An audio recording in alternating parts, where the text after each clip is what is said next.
You face challenges that seem absolutely impossible to overcome, where every strategy you've tried has failed and defeat feels inevitable.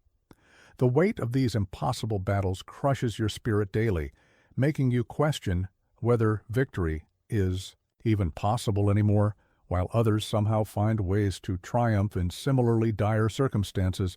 I am Sun Tzu, the ancient strategist who transformed impossible battles into inevitable victories for over 2,500 years. My name became legend because I discovered that the most impossible battles are won not through brute force, but through understanding the hidden principles that turn weakness into strength. What I'll share about conquering impossible battles will revolutionize how you approach every challenge in your life.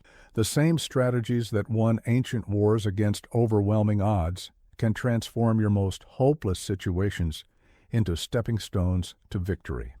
But first, like this video, subscribe. For more timeless wisdom, and comment below where you're watching from. I want to know which corner of the world is ready for strategic mastery. When I was young, I believed that courage and strength alone could win any battle. I threw myself into conflicts with the fierce determination of youth, convinced that sheer will could overcome any obstacle. How wrong I was! My first real taste of an impossible battle came when I was barely 20, commanding a small force against an enemy that outnumbered us 10-1.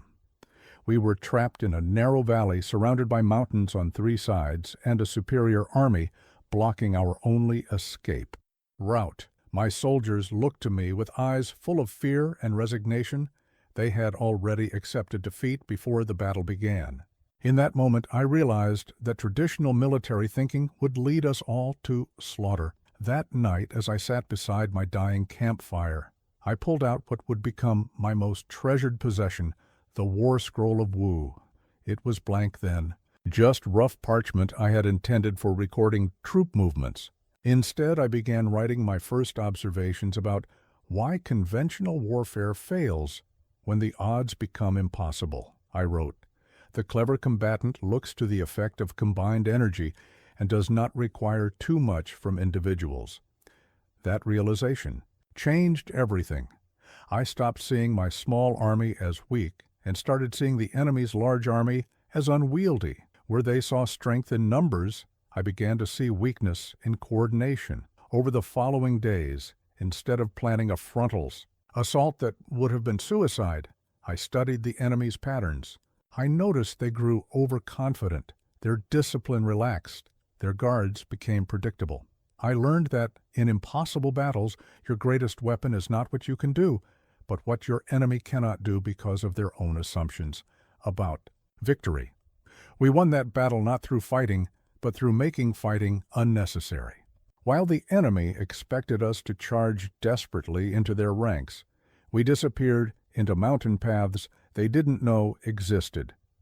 When they woke the next morning, we were already 3 days ahead of them, and their certain victory had become an embarrassing pursuit through unfamiliar terrain. That experience taught me the first great principle that I would later write in The Art of War. All warfare is based on deception, but the deception I discovered was not about lying to the enemy. It was about deceiving their expectations, their assumptions, their certainties about what was possible. From that moment forward, I began to see impossible battles differently.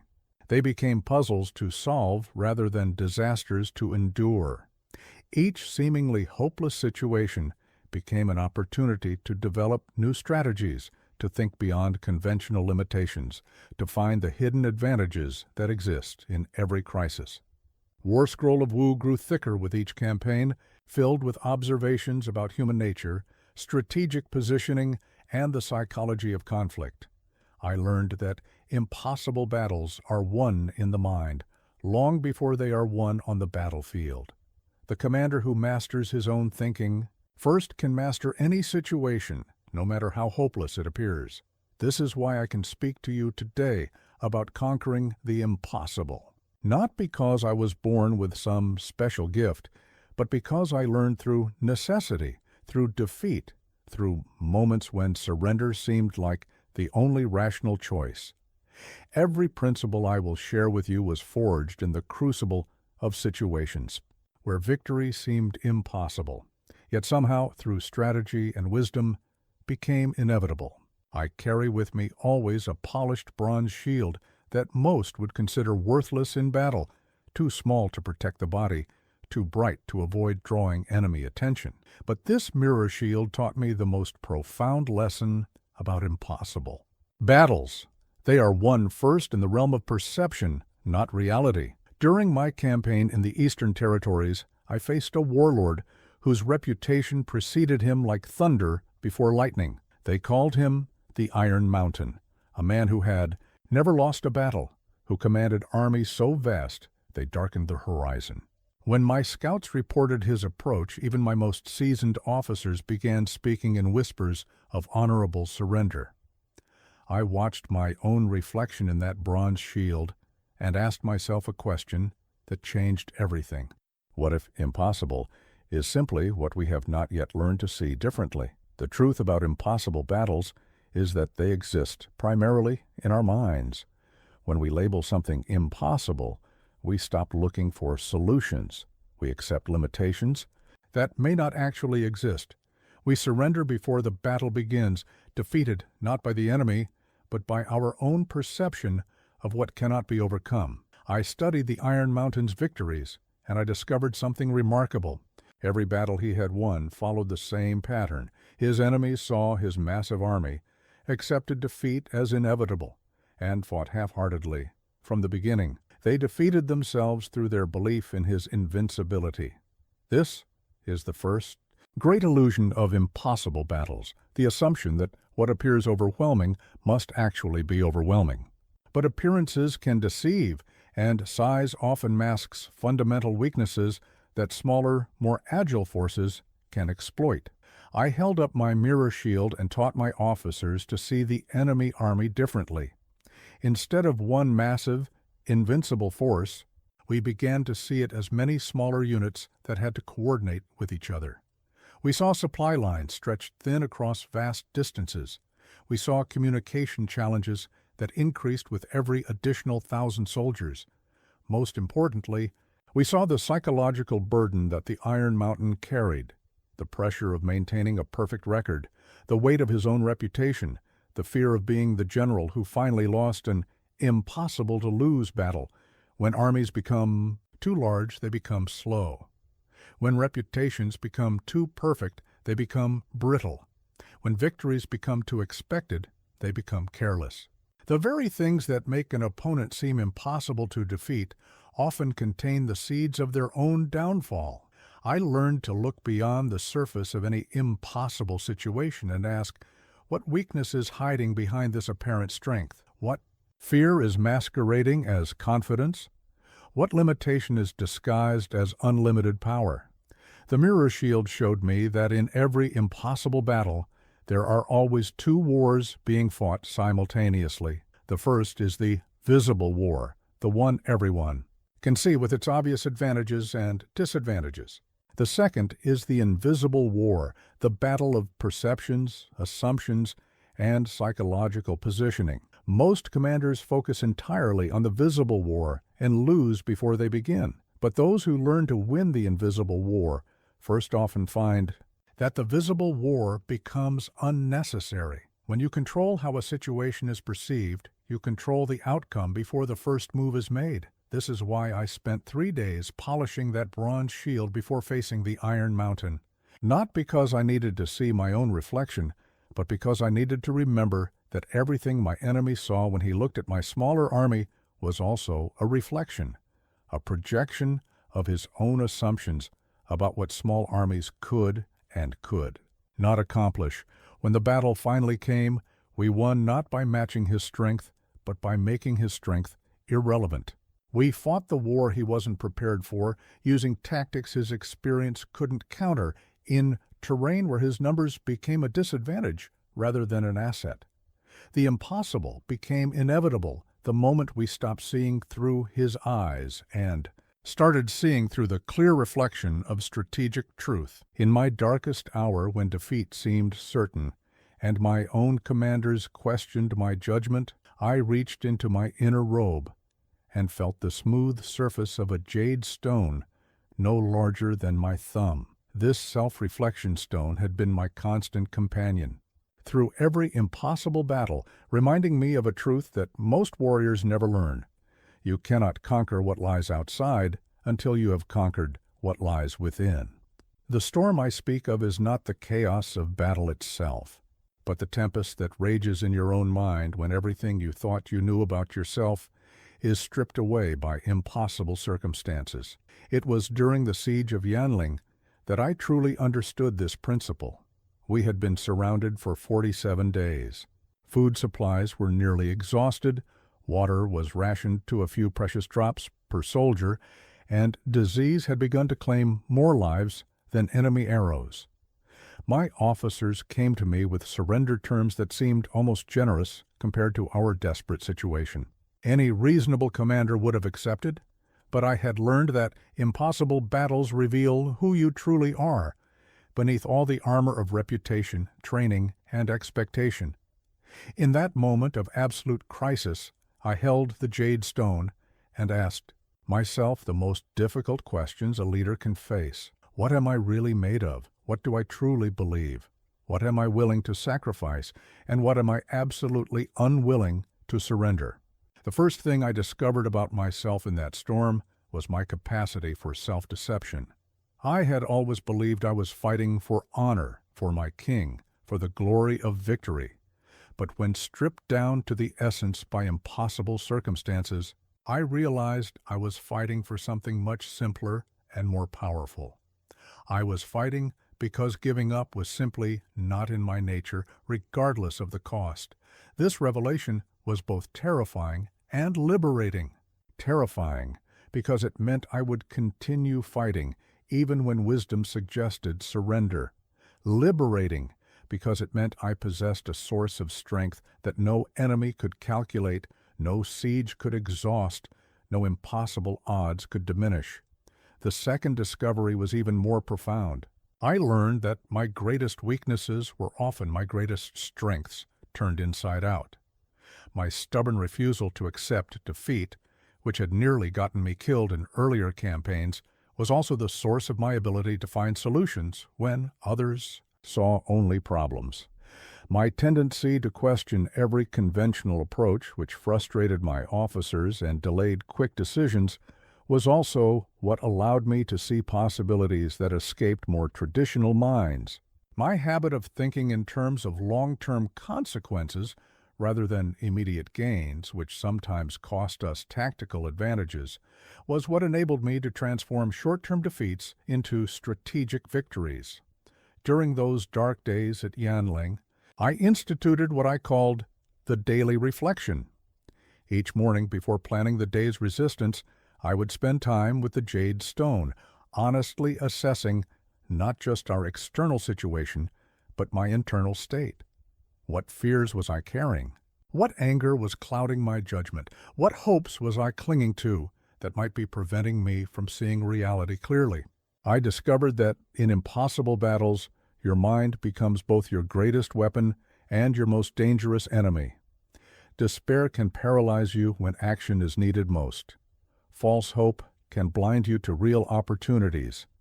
Anger can drive you to waste precious resources on symbolic gestures that accomplish nothing, but honest self-knowledge creates a foundation of inner strength that no external force can shake.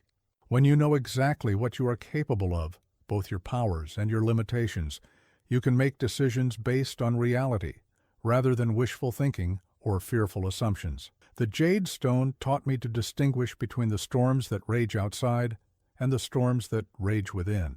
External storms are temporary. They arise from circumstances and will eventually pass. Internal storms are different. They reflect fundamental aspects of your character, and they will follow you into every battle, every crisis, every impossible situation you face. The key is not to eliminate these internal storms, but to understand them, harness them, and use them as sources of power rather than sources of weakness. Your deepest fears often point to your most important values. Your greatest frustrations often reveal your highest aspirations. Your most persistent weaknesses often shadow your most distinctive strengths. At Yanling, this self-knowledge saved us all. By understanding my own nature completely, I was able to make a decision that seemed utterly irrational to everyone else. Instead of conserving our remaining strength for defense, we launched a night attack when we were at our weakest. It succeeded precisely because I knew something about myself that the enemy could not know, that I fought best when fighting seemed most hopeless, and that my army would follow me into impossible situations precisely because they had learned to trust my ability to find a way through them. Hanging in my tent throughout every campaign was a banner I had captured from my most formidable opponent, the enemy's banner that reminded me daily of the most crucial lesson in conquering impossible battles. Your real enemy is rarely what it appears to be on the surface. I learned this truth during the campaign against General Zhou, a commander whose tactical brilliance had earned him the nickname the Unbreakable Wall. For months I studied his formations, analyzed his movements, and prepared countermeasures for his proven strategies, yet every direct confrontation ended in stalemate or retreat. His defenses seemed truly impenetrable, his army disciplined beyond measure. It was only when I stopped looking at what he was doing and started examining why he was doing it that I discovered his true nature. The unbreakable wall was not driven by strategic genius alone. He was driven by a desperate fear of making any mistake that might tarnish his perfect record. This fear made him predictable in ways that his tactical skill could not compensate for. He always chose the safest option, never the optimal one. He defended brilliantly, but attacked only when victory was absolutely certain. Most telling of all, he avoided any situation where he might have to adapt quickly to unexpected circumstances. The banner I captured belonged to one of his forward scouts, and written on its reverse side in his own hand were detailed instructions that revealed everything. Under no circumstances engage unless numerical superiority is at least 3-1. Retreat immediately if enemy employs unfamiliar tactics. Report any deviation from standard formations. In that moment I realized I had been fighting the wrong enemy. I had been trying to defeat General Zhou, the tactical genius, when I should have been engaging General Zhou, the fearful perfectionist. His greatest strength, his flawless record, was also his greatest weakness. He could not afford to lose even once. This insight transformed how I understood impossible battles. The forces that seem most overwhelming often gain their power not from genuine strength, but from carefully maintained illusions. They appear invincible because they only engage in battles they cannot lose. They seem brilliant because they avoid any situation that might reveal their limitations. But impossible circumstances have a way of stripping away these protective illusions. When you find yourself in a truly desperate situation, you are often facing an enemy that has never been tested in truly desperate circumstances. Their apparent invincibility becomes a liability because it has made them inflexible, cautious, and dependent on conditions they can control. I began to study not just the tactics of impossible opponents, but their psychology. What did they fear most? What would they never risk? What assumptions did they make about how battles should be fought? What did they need to maintain their sense of superiority? With General Zhou, I discovered that his identity was completely wrapped up in his reputation for never making mistakes. So instead of trying to defeat his army directly, I created situations where any choice he made would involve some level of risk or uncertainty. I forced him to fight the kind of battle he had spent his entire career avoiding, one where perfect information was impossible and quick adaptation was essential. The enemy's banner taught me to look beyond the visible strengths of any impossible opponent and identify the hidden fears, needs, and dependencies that actually drive their behavior. Every seemingly invincible force has something it cannot afford to lose, something it desperately needs to maintain, something it absolutely refuses to risk. Your job in impossible battles is not to match their strengths, you cannot. Your job is to threaten what they cannot afford to have threatened, to create situations where their strengths become irrelevant, and to force them to fight on terrain where their advantages disappear. Sometimes the enemy is not a person or army at all, but a system, a situation, or a set of circumstances that seems insurmountable. The same principle applies. What does this system depend on to maintain its power? What assumptions is it built upon?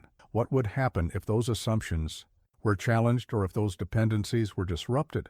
I learned that impossible battles are often won by understanding that your true enemy is not the obvious threat in front of you, but the hidden vulnerability behind it.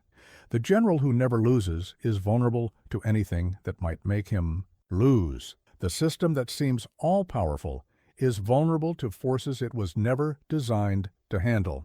The situation that appears hopeless is vulnerable to approaches that change the entire nature of the conflict. When you know your enemy's true nature, not just their capabilities, but their fears, their needs, their unexamined assumptions, you stop fighting impossible battles and start creating impossible situations for them instead.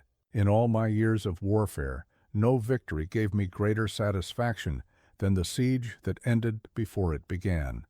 Before the great city of Wucheng stood a massive gate that would have cost thousands of lives to breach.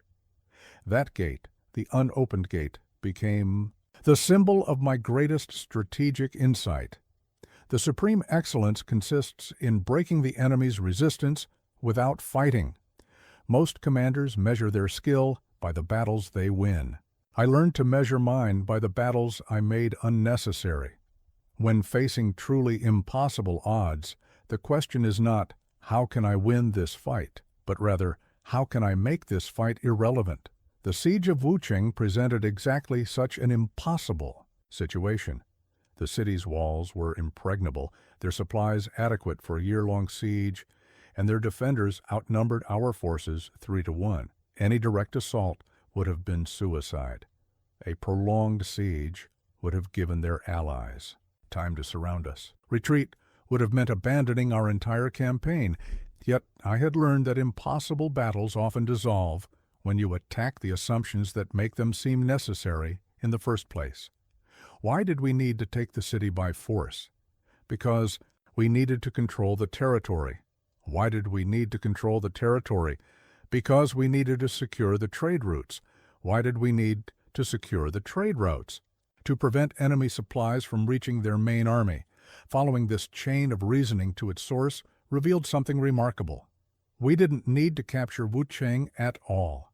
We needed to neutralize its strategic value, and that could be accomplished through means that had nothing to do with siege warfare. Instead of preparing for battle, I sent envoys to the merchant guilds in surrounding cities. I offered them more favorable trade agreements than they had ever received from Wucheng's rulers.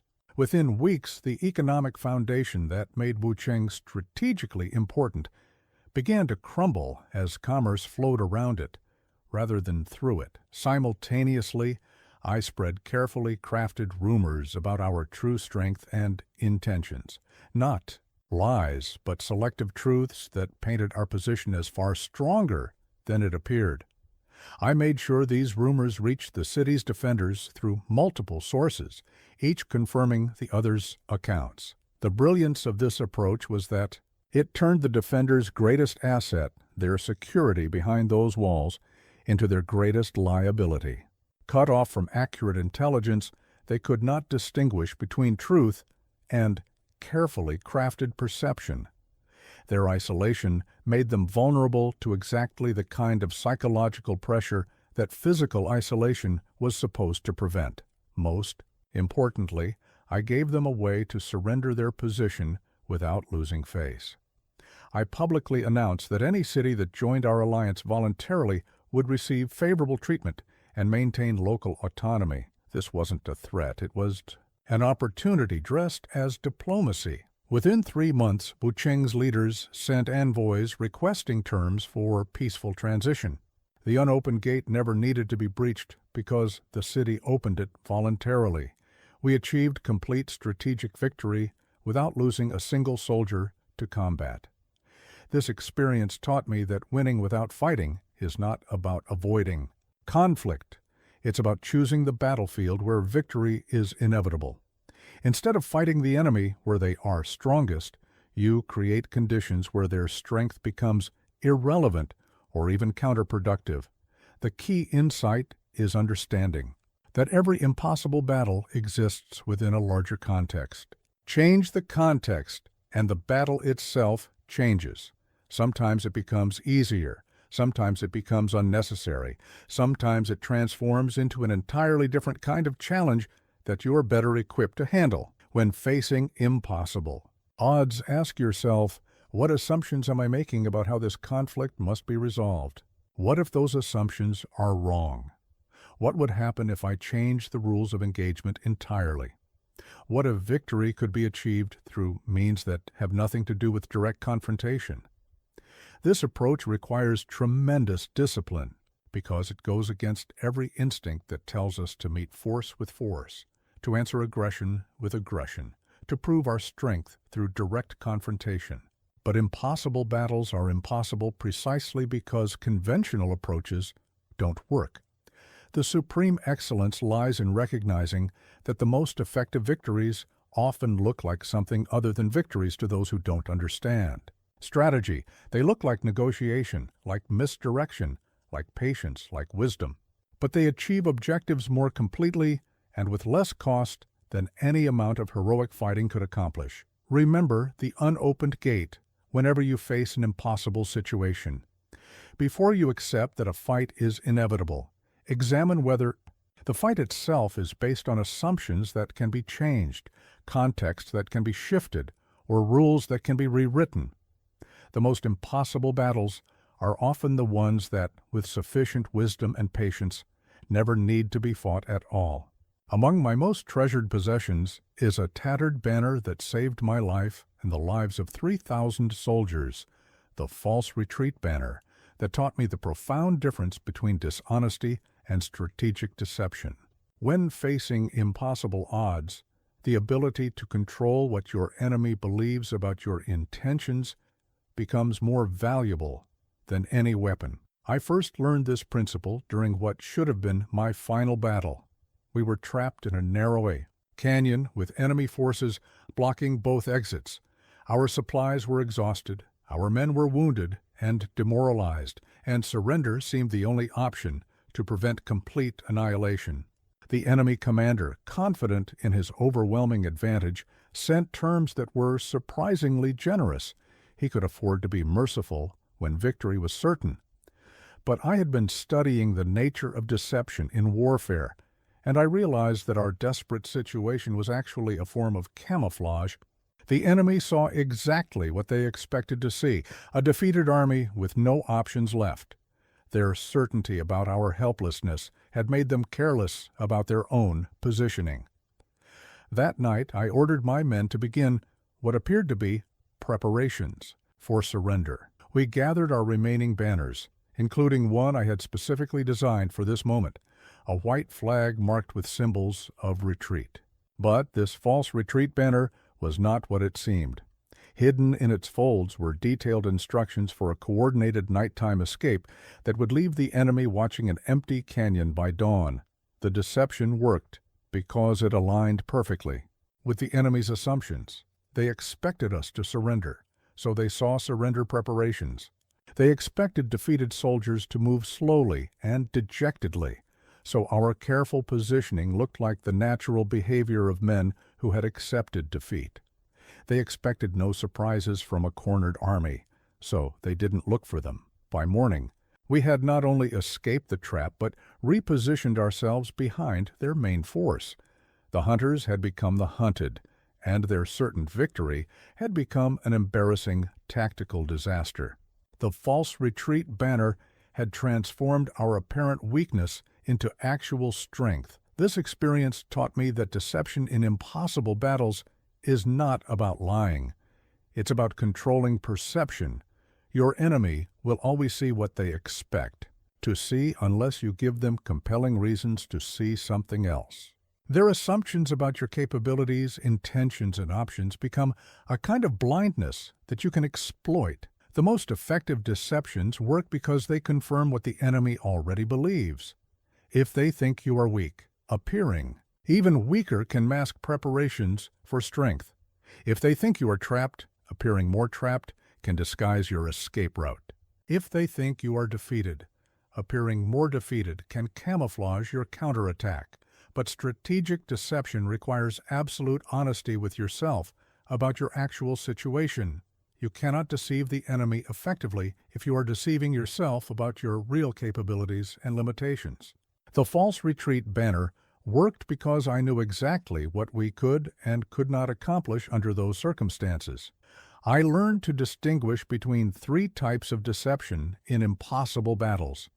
The first is concealment, hiding your true strengths so the enemy underestimates your capabilities. The second is misdirection, drawing enemy attention to false threats while your real actions remain invisible. The third is what I call constructive deception, appearing to be something you're not in order to become something you need to be. In impossible situations, the enemy's confidence in their superior position often makes them vulnerable to all three types of deception. They don't look carefully for hidden strengths because they believe you have none.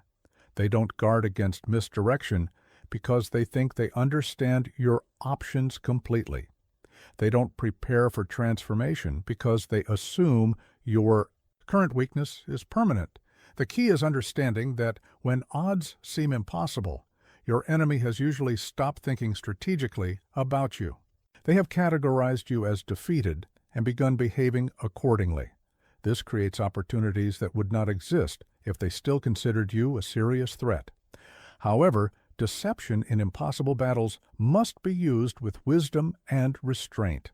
The goal is not to be dishonest, but to be strategically unpredictable. You want the enemy to make decisions based on incomplete or inaccurate understanding of your position, while ensuring that your own actions remain fundamentally honorable and aligned with your true objectives. Remember that the greatest deceptions often involve no lies at all, only the selective revelation of truth. When you appear weak while secretly gathering strength, you are not lying about your current weakness. When you seem to retreat while actually repositioning, you are not lying about your movement. You are simply ensuring that the enemy sees only part of the picture until it serves your purposes to reveal the whole. The false retreat banner reminds me that in impossible battles, controlling what the enemy believes about you is often more important than what you actually do. Perception shapes reality, and strategic deception allows you to reshape impossible situations by reshaping how they are perceived. The lightning strike seal that I carried into every impossible battle was no larger than a man's palm, yet it represented the difference between victory and annihilation. This commander's stamp, used to authorize rapid movements, taught me that, in desperate situations, perfect timing matters more than perfect planning, and decisive speed can transform hopeless circumstances into inevitable victories. I discovered this truth during the campaign, where we faced an enemy force that grew stronger with each passing day. Their reinforcements arrived regularly while ours dwindled. Their supplies were replenished while ours ran low, and their morale increased while ours wavered. Every conventional calculation suggested that waiting meant certain defeat, yet attacking immediately seemed like suicide. The paradox of impossible battles is that they often present you with choices between certain destruction now and certain destruction later. But within this paradox lies a hidden opportunity, the brief moments when impossible odds shift just enough to create a narrow window of possibility. I learned to watch for these moments with the intensity of a hunter stalking prey. In our desperate situation, I noticed something that my officers missed. The enemy's confidence was making them predictable. They had established routines based on their assumption that we posed no immediate threat. Their guard changes happened at precise intervals. Their supply convoys followed identical routes, and their commanders made decisions based on established patterns rather than fresh assessment. More importantly, their very strength was creating a critical vulnerability. Their large army required complex coordination, extensive communication, and careful timing to function effectively. Any disruption to these systems would create confusion that a smaller, more agile force could exploit. The lightning strike seal came into play when I realized that we had exactly one moment of opportunity, a narrow window when their main force would be temporarily divided during a routine repositioning. This window would last no more than 2 hours, and it would not come again. The decision to strike required every ounce of courage I possessed because it meant committing our entire remaining strength to an action that could not be reversed. If my timing was wrong by even a few minutes, we would be destroyed completely. If my reading of the enemy's patterns was incorrect, we would charge into a trap from which no one would escape. But I had learned that impossible battles demand impossible decisions. When you cannot win through conventional means, you must be willing to risk everything on unconventional timing. The lightning strike seal went out with orders that seemed insane to everyone who received them. Attack immediately with maximum force at the precise moment when defeat seemed most certain. The attack succeeded because we moved faster than the enemy could adapt. Their coordination systems, designed for managing large numbers over extended periods, could not respond quickly enough to our sudden, concentrated assault. By the time they understood what was happening, we had achieved our objective and withdrawn to defensible positions. This experience taught me that speed in impossible battles serves 3 critical functions. First, it compresses your enemy's decision-making time, forcing them to react rather than plan. Second, it exploits the gap between when circumstances change and when large organizations can adapt to those changes. Third, it transforms your weakness, desperation, into a source of energy that your enemy cannot match. But speed without timing is mere recklessness. The art lies in recognizing the precise moments when rapid action can achieve what patient planning cannot. These moments are often counterintuitive. They come when you seem weakest, when the enemy seems strongest, when conventional wisdom says to wait for better conditions. I learned to identify these moments by watching for 3 specific signs: when the enemy's attention is focused elsewhere, when their forces are temporarily dispersed or distracted, and when their confidence has made them careless about threats they consider insignificant. The lightning strike seal also taught me about the rhythm of impossible battles. There are times for patience, gathering intelligence, building strength, waiting for opportunity. And there are times for lightning speed, seizing the moment when everything aligns, committing completely to decisive action, moving faster than the enemy can comprehend or counter. The key is developing the judgment to distinguish between these 2 phases. Most commanders fail in impossible battles because they are patient when they should be swift, or swift when they should be patient. They miss the critical moments when speed could save them, or they rush into action when more preparation would make success possible. Remember that in impossible situations, you rarely get to choose the timing of your opportunities. They choose you.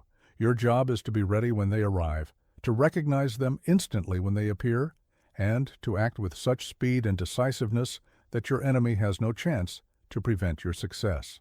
The lightning strike seal reminds us that sometimes the difference between victory and defeat is measured not in days or hours, but in the precious seconds when the impossible briefly becomes possible. The strategic map that guided me through my most impossible victory was stained with mud, torn at the edges, and marked with corrections in 3 different inks. But this humble piece of parchment contained the wisdom that transformed certain defeat into strategic triumph.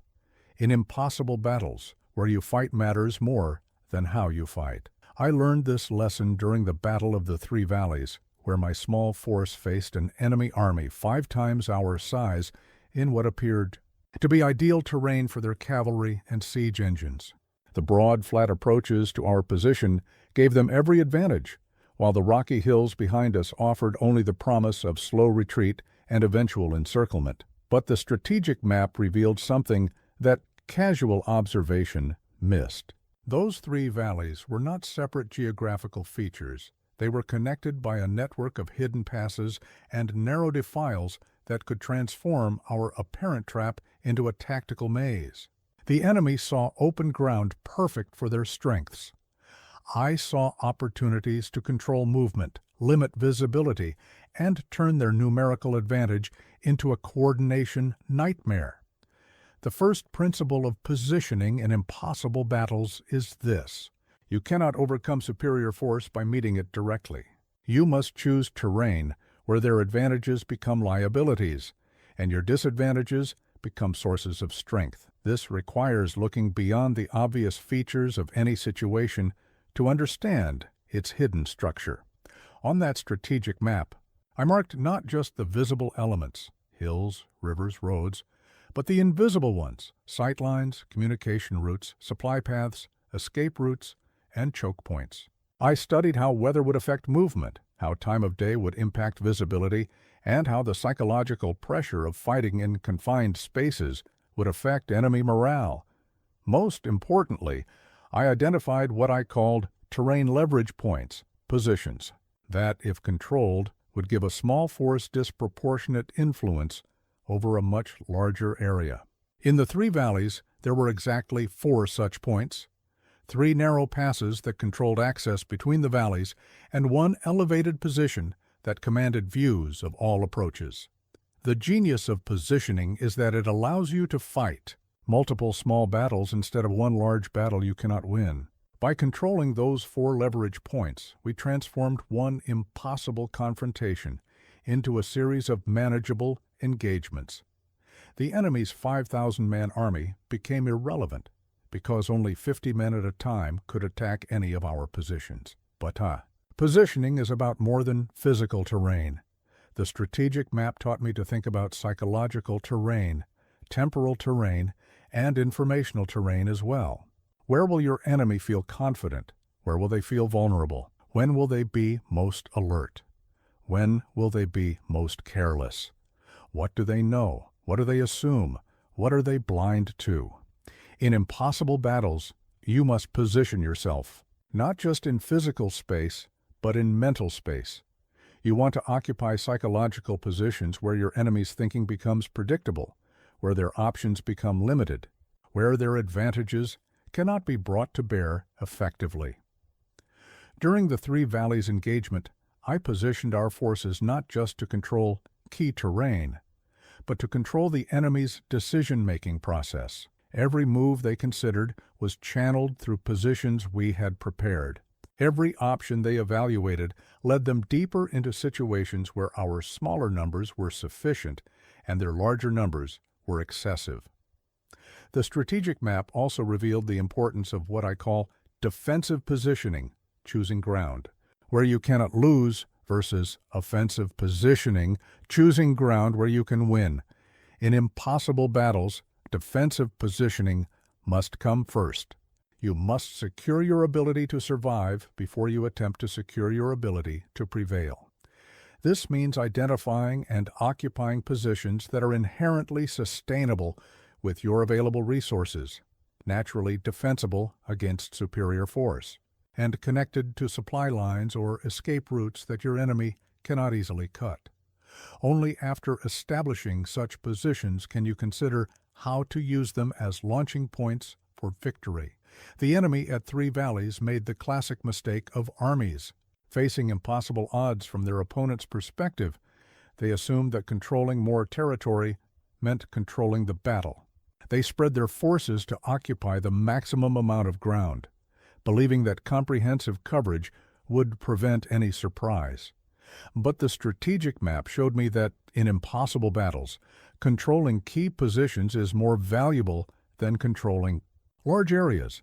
Better to hold 4 critical points strongly than to hold 40 less important points weakly. The enemy's dispersed positioning meant that when we struck at any single point, we could achieve local superiority despite overall inferiority. Remember that positioning in impossible battles is not about finding perfect ground. Such ground rarely exists when odds are truly desperate. It is about finding ground where your specific strengths can be maximized and your specific weaknesses can be minimized, where your enemy's specific advantages become less relevant and their specific vulnerabilities become more exposed. The strategic map reminds me that every impossible situation has a hidden geography of opportunity and threat. Your job is to read that geography more clearly than your opponent, position yourself more wisely within it, and use the terrain itself as a force multiplier that makes victory possible despite overwhelming odds. In my command tent, I kept 2 simple vessels that held the wisdom of the elements, one filled with water that flowed and adapted, another that could kindle fire to consume and transform. These fire and water vessels taught me that in impossible battles, you must master both the art of destruction and the art of adaptation, knowing precisely when each is required. The campaign against the river fortress demonstrated this principle perfectly. The enemy had positioned themselves behind walls that had never been breached, supplied by a river that had never run dry, defended by soldiers whose discipline had never been broken. Every conventional approach had been tried by previous commanders and failed. The fortress seemed as permanent as the mountains and as unconquerable as the sky. Yet I had learned that the elements themselves provide the blueprint for overcoming what seems immutable. Fire does not argue with what it encounters. It transforms everything it touches into something else entirely. Water does not fight what blocks its path. It finds ways around, under, or through every obstacle, wearing down the hardest stone through patient persistence. Standing before those vessels, I realized that the river fortress required both approaches, but in sequence. First, we needed to be like water, patient, adaptive, finding the hidden weaknesses in what appeared impregnable. Then, when the right moment came, we needed to be like fire, swift, decisive, transforming the entire situation in a single overwhelming burst. The water phase lasted 3 months. Instead of attacking the fortress directly, we began to study the river that supplied it. Water always finds the lowest path, the route of least resistance, the hidden channels that are invisible to surface observation. Following this principle, we traced the river to its source and discovered what the fortress defenders had forgotten.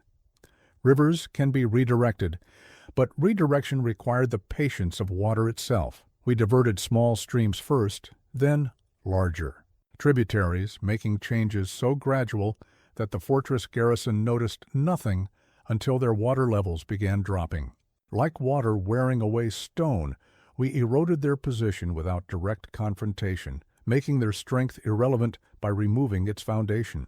The fire phase came when their situation became truly desperate, weakened by thirst, demoralized.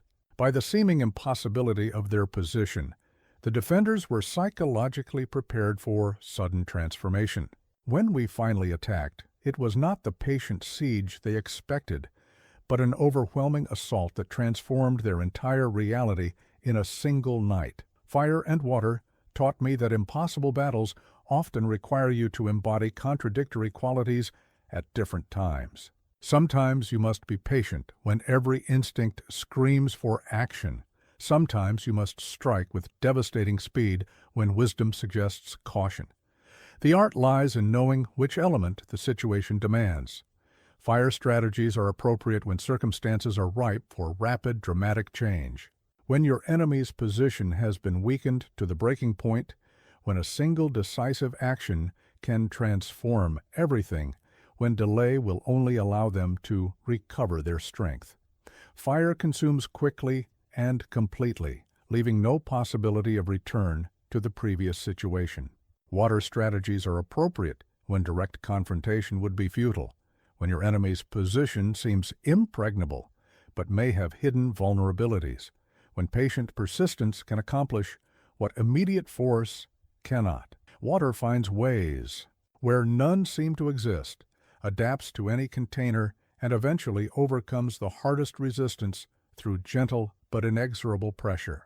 The fire and water vessels also taught me about the rhythm of impossible battles. Most such confrontations require long periods of water-like adaptation punctuated by brief moments of fire-like transformation. You prepare patiently, position, carefully erode gradually, then strike suddenly when the moment is perfect. But the elements also revealed a deeper truth.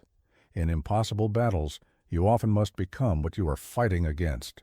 To overcome immovable objects, you must become irresistible force. To defeat unstoppable momentum, you must become unshakable stability.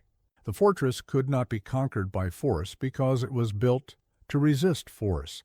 It could only be conquered by becoming like water, something it was not designed to contain. This requires a kind of strategic shape-shifting that most commanders never master. You must be willing to abandon your preferred methods, your comfortable strategies, your familiar approaches. You must become whatever the situation requires, even if it contradicts your natural inclinations or previous experience. The vessels reminded me daily that fire without water becomes mere destruction, powerful but uncontrolled, devastating but indiscriminate. Water without fire becomes mere persistence, patient but passive, adaptable but ultimately ineffective. True mastery in impossible battles requires both elements working in harmony. Fire gives you the power to transform situations rapidly when transformation is possible. Water gives you the patience to wait for those moments when transformation is possible. Together they make you capable of handling any impossible situation, flowing around what cannot be moved, burning through what cannot be circumvented, adapting when adaptation serves you, striking when the moment is right. Remember the fire and water vessels when facing your own impossible battles. Ask yourself, does this situation require the patient persistence of water or the transformative power of fire? Have I prepared sufficiently through water-like adaptation to make fire-like action effective? Am I ready to become whatever this battle requires me to become? The hidden message scroll that saved my army during our darkest hour appeared to be nothing more than a routine supply manifest. But concealed within its mundane lists of grain and weapons was intelligence so valuable that it transformed certain annihilation into strategic victory. This scroll taught me that in impossible battles, information becomes the ultimate force multiplier, more powerful than additional soldiers, more valuable than superior weapons. I learned this truth when facing the most impossible odds of my career. We were outnumbered 8-1, cut off from reinforcements, and facing an enemy commander whose tactical genius had never been defeated. Our scouts reported enemy positions that made victory seem like a fantasy. Traditional intelligence gathering had failed us. Every approach we tried was anticipated and countered. But the hidden message scroll revealed a secret that changed everything. Intelligence in impossible battles is not just about knowing what your enemy is doing. It's about understanding what they think you don't know, what they assume you can't discover, and what they believe gives them their insurmountable advantage. The breakthrough came when I realized that our desperate situation was actually perfect camouflage for unconventional intelligence gathering. The enemy expected us to be focused entirely on survival, not on sophisticated espionage. They assumed that a trapped army would have neither the resources nor the opportunity to gather meaningful intelligence about their operations. This assumption created opportunities that would not have existed if we appeared stronger. I began using our apparent weakness as a cover for intelligence operations that would have been impossible under normal circumstances. Soldiers who appeared to be deserting were actually gathering information about enemy positions. Supply requests that seemed desperate were actually coded communications with hidden allies. The hidden message scroll itself came from a merchant who appeared to be simply conducting routine business with both armies. Neither side suspected that. His manifests contained detailed intelligence about troop movements, supply shortages, and command disputes within the enemy ranks. The information was hidden in plain sight, disguised as commercial data that anyone could see, but only we knew how to decode. What this intelligence revealed was that our impossible situation was mirrored by hidden problems in the enemy camp. Their overwhelming numerical advantage was undermining their supply chain. Their complex command structure was creating communication delays. Their confidence in victory was making them careless about security and coordination. Most importantly, we learned that their greatest strength, the size of their army, was also creating their greatest vulnerability. They required massive daily supplies that had to be transported along predictable routes. Their communication system was so complex that disrupting any part of it would create confusion throughout their entire force. This intelligence allowed us to stop fighting the battle they expected and start fighting the battle they were unprepared for. Instead of attacking their strength directly, we targeted the hidden weaknesses that only superior intelligence had revealed. We disrupted supply lines they thought were secure, exploited communication gaps they didn't know existed, and struck at precisely the moments when their coordination was most vulnerable. The hidden message scroll taught me that intelligence in impossible battles serves three critical functions. First, it reveals opportunities that are invisible from surface observation. Second, it identifies vulnerabilities that enemies don't realize they possess. Third, it provides the timing information necessary to exploit both opportunities and vulnerabilities effectively, but gathering intelligence when resources are limited requires unconventional approaches. Traditional spies may be impossible to deploy or maintain. Instead, you must learn to extract intelligence from sources that seem unrelated to military matters. Merchants, travelers, refugees, deserters, even enemy messengers who don't realize the significance of information they carry. The key is understanding that in impossible battles, the most valuable intelligence often concerns things that seem peripheral to the main conflict. Enemy morale, supply problems, command disputes, communication methods, daily routines, information that reveals the human and logistical realities behind impressive military appearances. I learned to create intelligence networks that appeared to be something else entirely. Trade relationships, refugee assistance, diplomatic communications, even religious activities. The enemy expected military intelligence operations and defended against them. They didn't expect intelligence gathering disguised as completely unrelated activities. The scroll also revealed the importance of what I call negative intelligence, learning not just what your enemy is planning, but what they are not planning, not expecting, not prepared for. Often, the greatest opportunities in impossible battles exist in the spaces between enemy plans, in the scenarios they haven't considered, in the approaches they assume you would never attempt. Remember that intelligence gathering in impossible situations requires patience, creativity, and willingness to value information that may seem insignificant. The merchant's manifest, the deserter's complaint, the refugee's observation, any of these might contain the key insight that transforms your impossible battle into an inevitable victory. The hidden message scroll reminds us that when facing overwhelming odds, knowledge becomes your greatest weapon. Not knowledge of your enemy's strength, that much is usually obvious, but knowledge of their hidden weaknesses, their unexamined assumptions, and their blind spots that superior intelligence can exploit.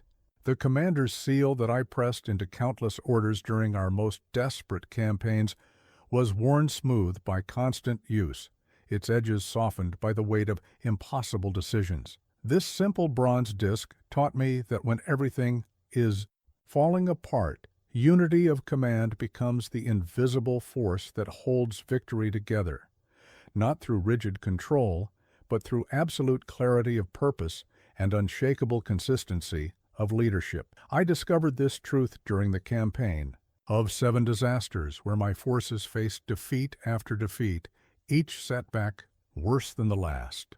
Supply lines were cut, reinforcements never arrived, weather turned against us, diseases struck our ranks, allies abandoned us, equipment failed, and even our maps proved unreliable. By any rational measure, we should have dissolved into chaos, with each unit making its own desperate attempt at survival. Yet we not only survived, but eventually prevailed, and the difference was not superior strategy or tactical brilliance. It was the unifying power of consistent command in the midst of absolute chaos.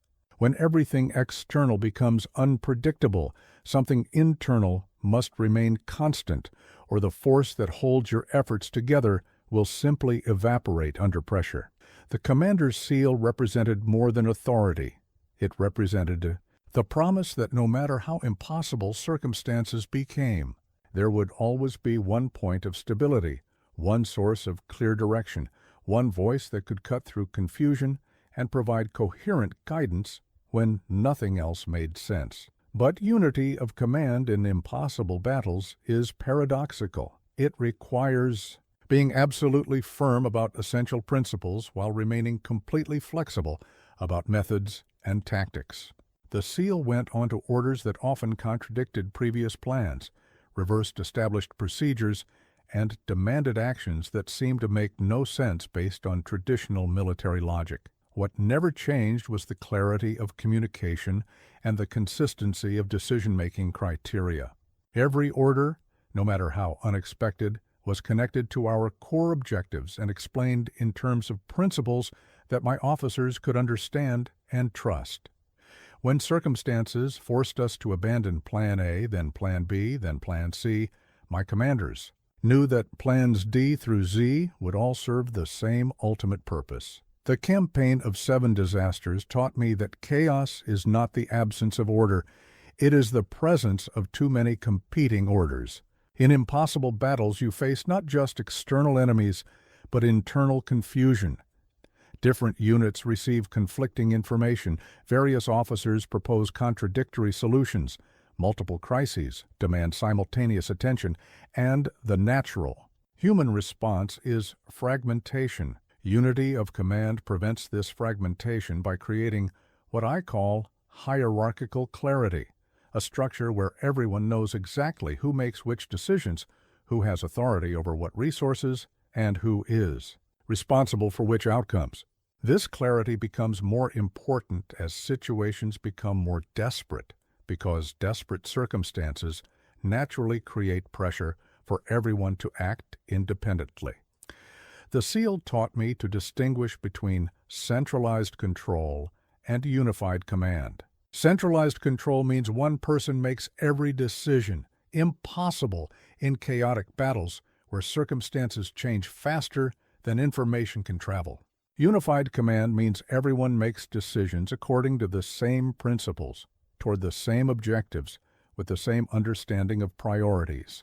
During our darkest moments, when communication lines were severed and units were operating independently for days at a time, unity of command meant that scattered forces continued working toward coherent goals because they understood not just their orders, but the thinking behind their orders. I learned to communicate not just what I wanted done, but why I wanted it done, what alternatives I had considered, and what principles should guide decision-making when new situations arose. The commander's seal went on to messages that educated as much as they commanded, creating unity of understanding rather than mere unity of obedience. This approach proved essential when impossible circumstances required subordinate commanders to make decisions I could never have anticipated.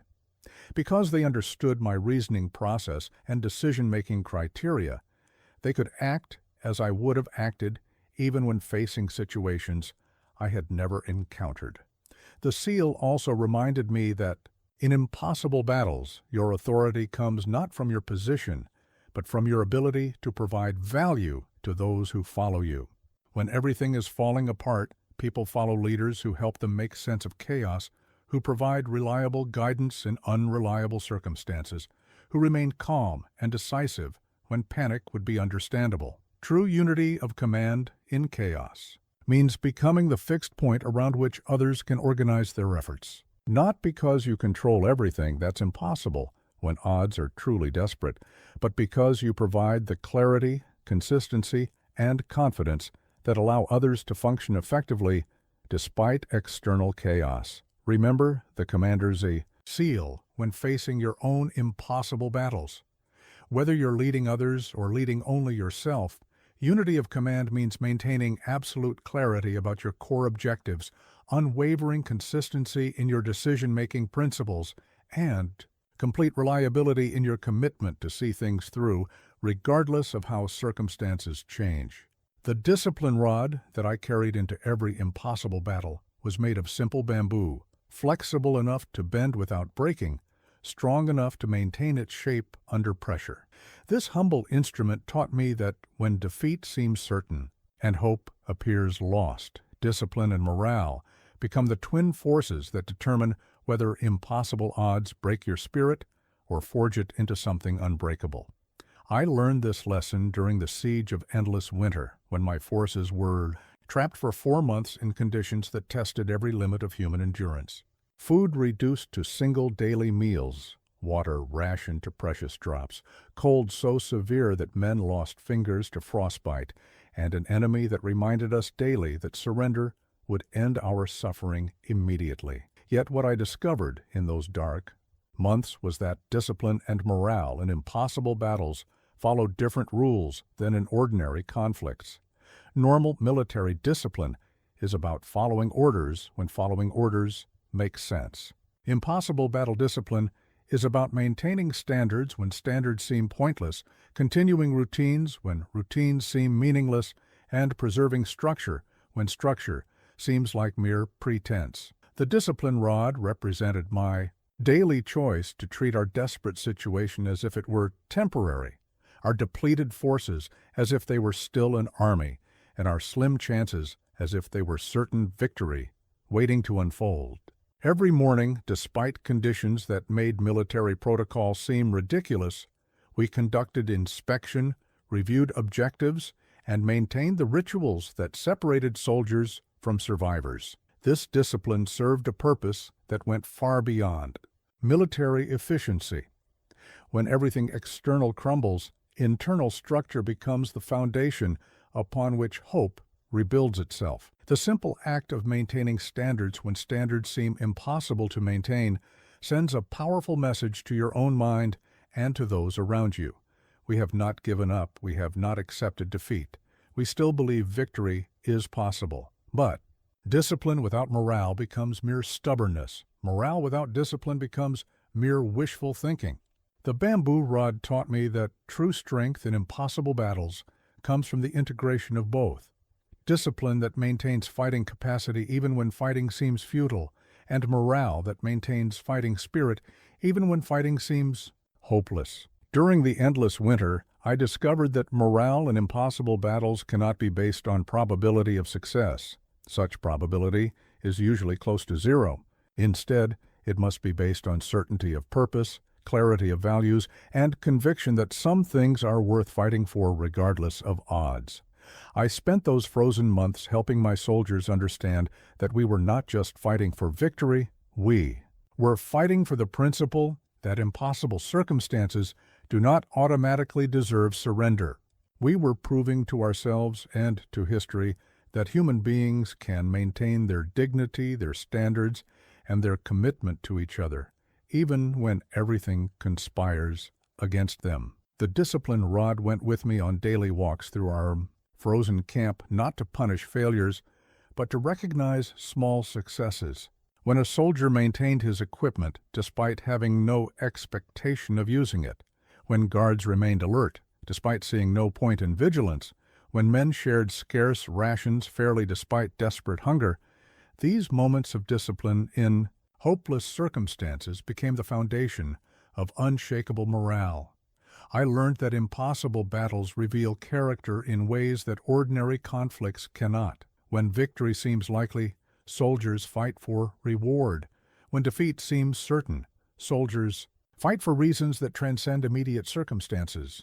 They fight for each other, for principles they believe in, for the simple determination not to be broken by forces beyond their control. The bamboo rod's flexibility taught me that discipline in impossible battles must adapt to circumstances while never abandoning core standards.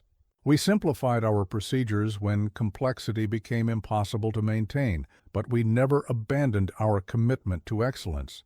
We reduced our expectations when resources became scarce, but we never reduced our expectations of each other. Most importantly, I discovered that maintaining discipline and morale in impossible circumstances creates a kind of psychological momentum that can transform situations in ways that pure strategy cannot. When your enemy sees forces that should be broken maintaining their standards, should be demoralized maintaining their spirit, should be defeated still fighting with skill and determination, it creates doubt about their own assessment of the situation. The enemy at Endless Winter had calculated that 4 months of siege would break us completely. When they finally attempted their assault, they faced soldiers who had been tempered by impossible circumstances rather than broken by them. Men who had maintained discipline through months of suffering brought that same discipline to battle. Men who had sustained morale through endless hardship brought that same morale to the final confrontation. Remember the discipline rod when facing your own impossible battles. Discipline means maintaining your standards when maintaining them seems pointless. Morale means preserving your spirit when preserving it seems impossible. Together they create the internal strength that allows you to remain unbroken by externally circumstances, no matter how overwhelming those circumstances become. The flexible blade that hung at my side throughout the most impossible campaigns was forged by a master swordsmith who understood that true strength lies not in rigidity, but in the ability to bend without breaking. This sword could flex almost to a circle under pressure, yet spring back to perfect straightness when the pressure was removed. It taught me that in impossible battles, adaptation is not weakness, it is the highest form of strategic intelligence. Discovered this truth during the campaign of Changing Fortunes, where every strategy I employed was quickly countered, every advantage I gained was swiftly neutralized, and every plan I made was rendered obsolete by rapidly shifting circumstances. Against an enemy who seemed to anticipate my every move, traditional military thinking became not just useless, but counterproductive. The flexible blade reminded me daily that when facing impossible odds, your greatest strength is not your ability to execute your original plan perfectly, but your ability to abandon that plan completely when circumstances demand it. Most commanders fail in desperate situations because they become more rigid as pressure increases, more committed to failing strategies as those strategies prove inadequate. But the blade taught me that flexibility in impossible battles is not random improvisation. It is systematic adaptation based on continuous learning from real-time feedback. Every failed attempt provides information that can guide the next attempt. Every unexpected enemy response reveals something about their capabilities, limitations, and decision-making patterns. During the campaign of Changing Fortunes, I began treating each tactical engagement as an experiment rather than a final solution. When our initial approach failed, instead of viewing it as defeat, I viewed it as data collection. What did the enemy's response tell us about their priorities? What did their countermeasures reveal about their weaknesses? What assumptions were they making about our capabilities? The flexible blade went into battle with me as I learned to fight with strategies that could change in real time. Instead of committing fully to single approaches, I developed what I called layered adaptations, multiple backup plans that could be implemented instantly when primary plans proved inadequate. This required a fundamental shift in how I thought about military planning. Traditional planning assumes you can predict enough about circumstances to develop strategies that will remain valid throughout their implementation. Impossible battle planning assumes that circumstances will change faster than you can predict, requiring strategies that can evolve as they are being executed. The blade's flexibility taught me to distinguish between core objectives that must remain constant and tactical methods that must remain fluid. Our fundamental goal, victory despite overwhelming odds, never changed. But our approach to achieving that goal changed, sometimes hourly, as we learned more about what worked, what failed, and what unexpected opportunities emerged from the dynamic interaction between our efforts and enemy responses. I learned to build adaptation directly into my command structure. Instead of issuing detailed orders that specified exactly how objectives should be achieved, I began issuing what I called adaptive directives, clear statements of what needed to be accomplished, combined with broad authority for subordinate commanders to determine how to accomplish it based on local conditions. This approach proved essential when communication lines were disrupted and units had to operate independently for extended periods. Because my officers understood the principles behind adaptation, they could modify their tactics appropriately, even when circumstances changed dramatically and no new orders could reach them. The flexible blade also taught me about the rhythm of adaptation in impossible battles. There are moments for dramatic pivots, completely abandoning one approach and embracing another. There are moments for gradual adjustments, fine-tuning existing strategies based on new information. And there are moments for holding steady, maintaining. Of course, when adaptation would be more disruptive than beneficial. The key is developing the judgment to recognize which type of adaptation any particular moment requires. This comes from treating adaptation itself as a skill that can be practiced and improved, rather than as a desperate last resort when planning fails. During our most desperate moments, when multiple strategies had failed and options seemed exhausted, the blade reminded me that adaptation in impossible battles often requires embracing approaches that contradict your previous experience, your training, and your instincts. What worked in easier battles may be exactly what will fail in impossible ones. I learned to adapt not just my tactics, but my entire mindset about what was possible, what was acceptable, and what was necessary.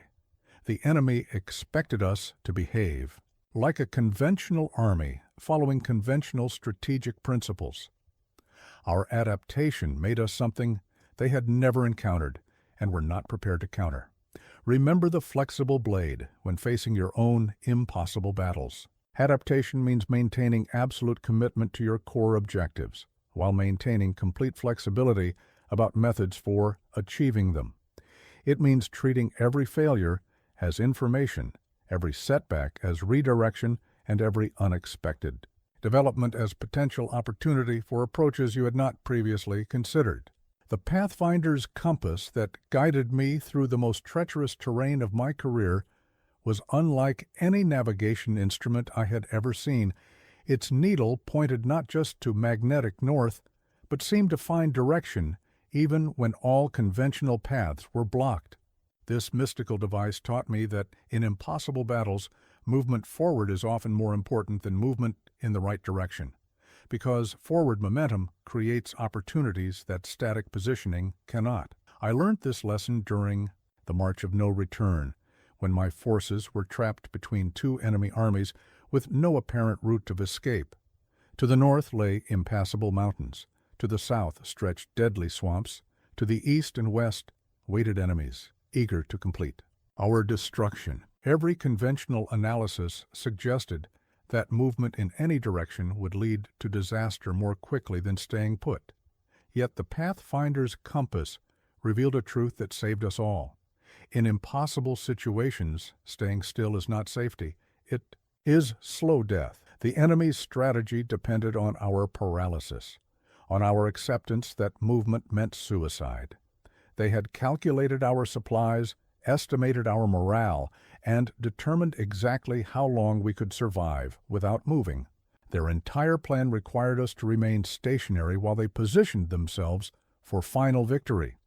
The compass taught me that when all paths seem blocked, you must create new paths. When all directions seem wrong, you must redefine what direction means. When all movement seems impossible, you must discover forms of movement that your enemy has not anticipated or prepared for. Instead of choosing between north, south, east, or west, we chose up. The mountains that seemed impassable to an army were navigable by small, highly mobile units moving in sequence. What appeared to be a single impossible journey became a series of difficult but achievable movements, each building upon the success of the previous one. The compass guided us through terrain that existed in the spaces between enemy expectations. They had planned for a conventional military movement along established routes. They had not planned for an army that could disassemble itself into component parts, move through impossible terrain in stages, and reassemble at unexpected locations. This experience taught me that movement in impossible battles serves three critical functions beyond simple transportation from one place to another. First, it disrupts enemy calculations by changing the fundamental parameters of the situation. Second, it maintains your own initiative by refusing to accept the limitations that enemy strategy attempts to impose. Third, it creates psychological momentum that can be more valuable than territorial gain. The Pathfinder's compass also revealed the importance of what I call strategic movement, movement that serves purposes beyond reaching a destination. Sometimes the act of moving is more important than where you end up. Sometimes the disruption caused by unexpected movement is more valuable than any tactical position you might gain. During the March of No Return, our movement served to shatter enemy assumptions about what was possible. They had invested weeks in positioning their forces to contain us. When we moved in ways they had not anticipated, their careful preparations became irrelevant. Their strategic positions became meaningless, and their overwhelming advantages became temporary disadvantages. I learned that impossible battles often require you to move before you know where you are going. Conventional planning identifies the destination first, then determines the route. Impossible battle movement identifies the direction of opportunity first, then discovers destinations that emerge from movement itself. The compass taught me to distinguish between movement that seeks to avoid problems and movement that seeks to solve problems. Avoiding problems leads to increasingly restricted options until no movement becomes possible. Solving problems through movement creates new possibilities that did not exist before movement began. This requires a fundamental shift in how you think about risk and opportunity in desperate circumstances. Static positions feel safer because they are predictable, but in impossible battles, predictability is often fatal. Movement feels dangerous because it involves uncertainty, but uncertainty can work for you as much as against you when your enemy is expecting predictable behavior. Remember the Pathfinder's compass when facing your own impossible battles. When all paths seem blocked, look for paths that have not yet been tried. When all directions seem wrong, consider whether you are using the right definition of direction.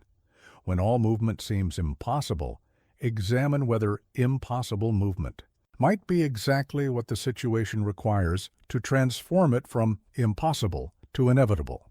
The situation matrix carved in stone that traveled with me through every campaign was covered with symbols that map the territory of human conflict more precisely than any geographical chart. This ancient framework taught me that impossible battles, while appearing chaotic and unique, actually fall into recognizable patterns, and each pattern demands its own specific approach to transform defeat into victory. Through decades of warfare, I identified 9 distinct types of impossible situations, each with its own characteristics, dangers, and opportunities. Understanding which situation you face is more important than understanding your enemy's strength, because the same tactics that save you in one impossible situation will destroy you in another. The first situation is scattering ground, when your forces are fighting on their home territory but lack unity of purpose. Here, the impossibility comes not from enemy strength, but from internal division. The The solution is not tactical brilliance, but unity creation through shared immediate threat or shared compelling vision.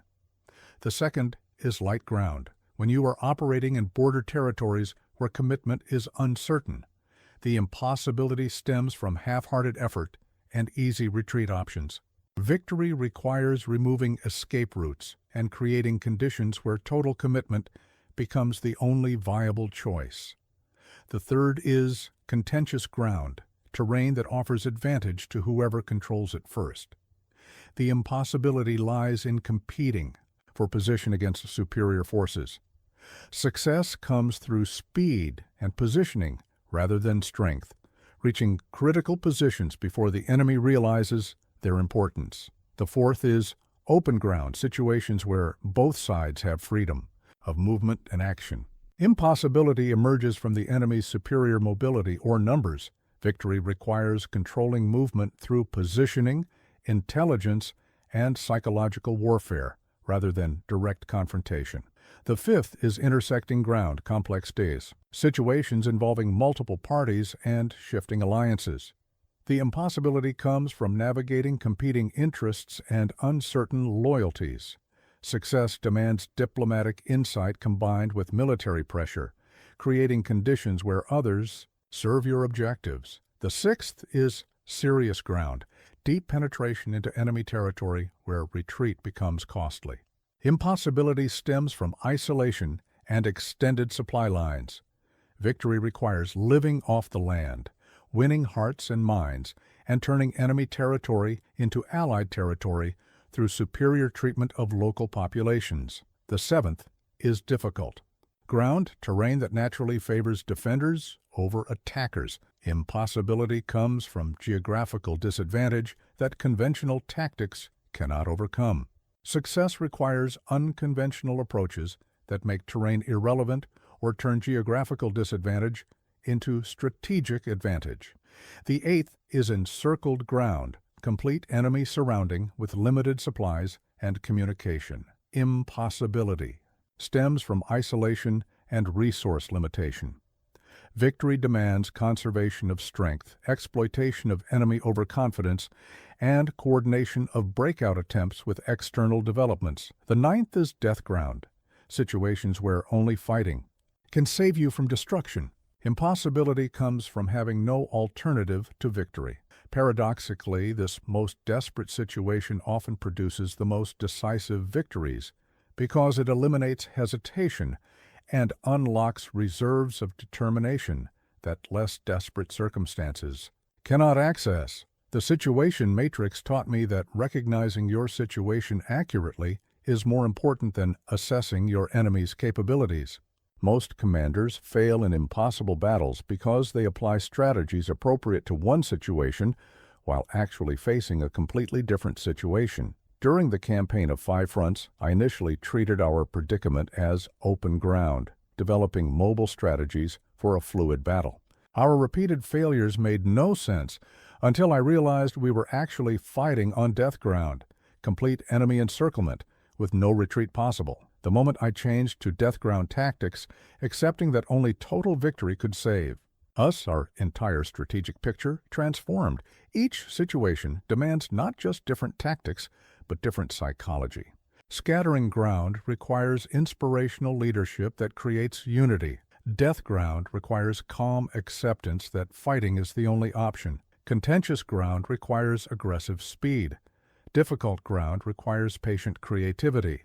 The Matrix also revealed that impossible situations often shift from one type to another during the course of battle. What begins as serious ground can become encircled ground if you advance too far without securing your rear. What starts as light ground can become death ground if you commit too deeply to an unsuccessful approach. Mastery lies in recognizing these transitions as they occur and adapting your strategy accordingly. The tactics that brought you to your current situation may be exactly wrong for the situation you now face. Remember the situation matrix when facing your own impossible battles. Before developing any strategy, honestly assess which of the 9 situations most accurately describes your predicament. Apply the psychology and tactics appropriate to that specific situation, remaining alert for signs that circumstances are shifting you into a different situation, requiring different approaches. The phoenix feather that I carried into my final impossible battle was all that remained of a bird that had risen from its own ashes, transformed by destruction, into something more powerful than it had ever been before. This delicate remnant taught me that sometimes, when facing truly impossible odds, victory requires not just changing your strategy, but burning away everything that makes the battle seem impossible in the first place.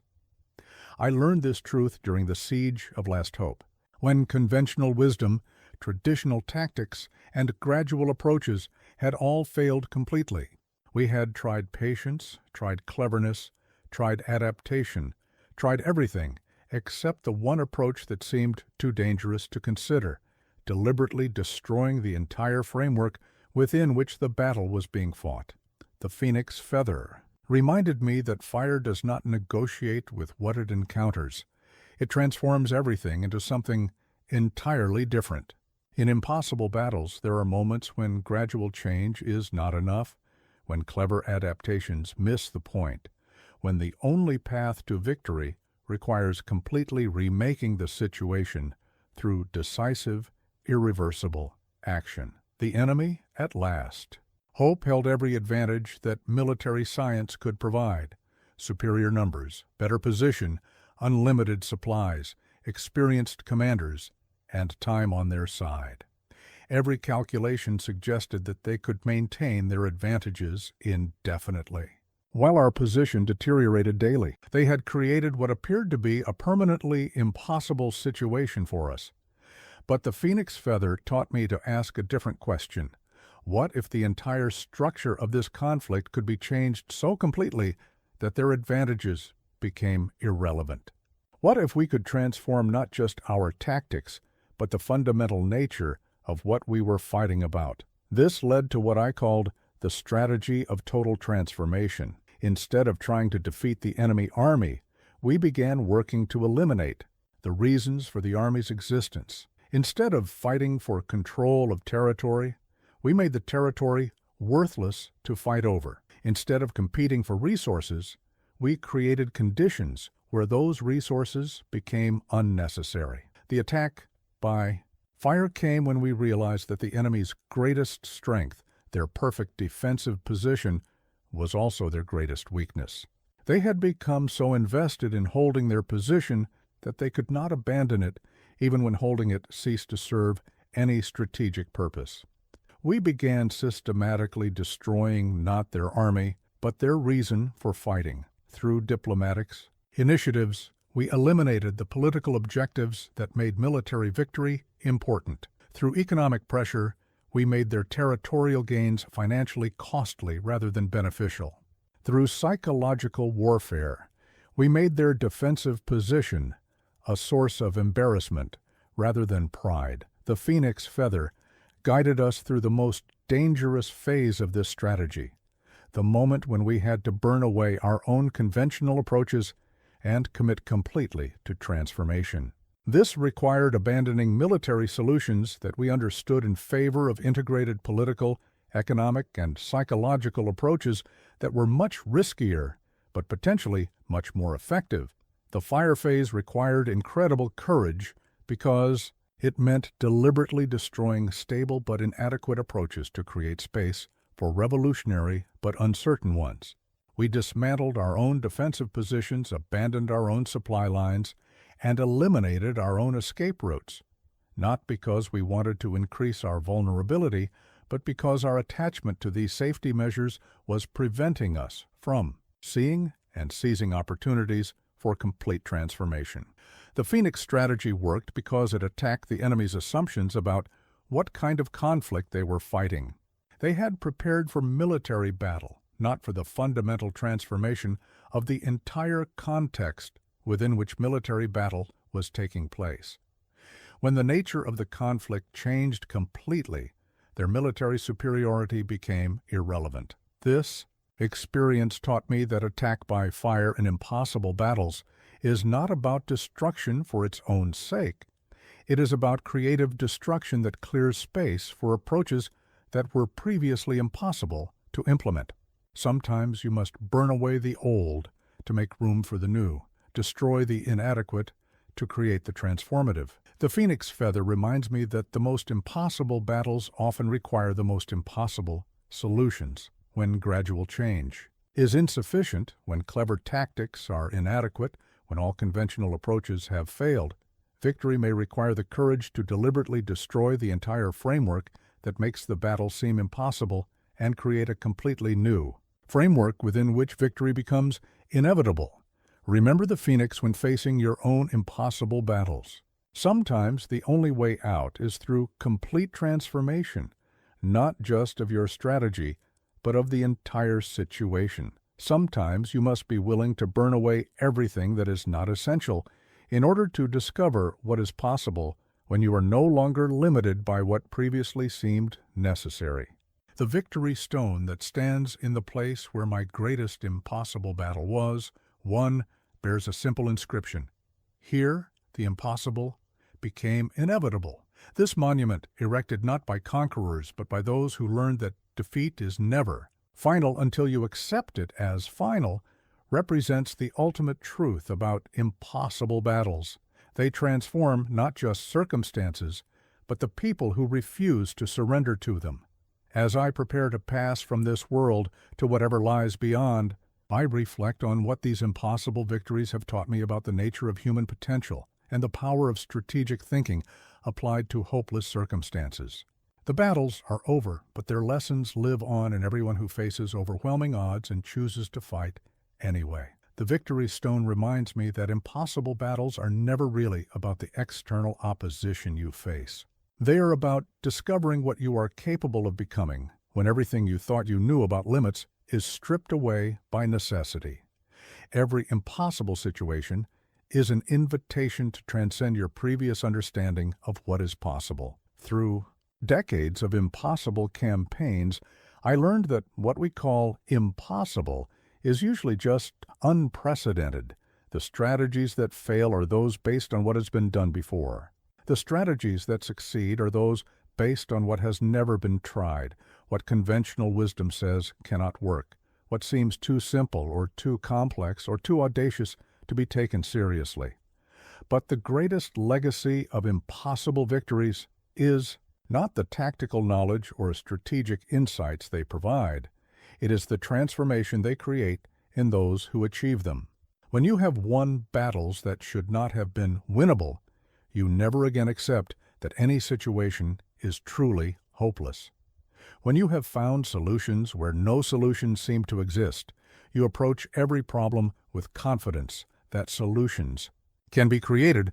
The victory stone stands as testimony to something more profound than military success. It represents the principle that human beings are capable of transcending any limitations that circumstances attempt to impose upon them, not through denying reality, but through understanding reality so completely that they can transform it. Want you to understand that every principle I have shared with you, from knowing yourself and your enemy, to winning without fighting, to adaptation and transformation.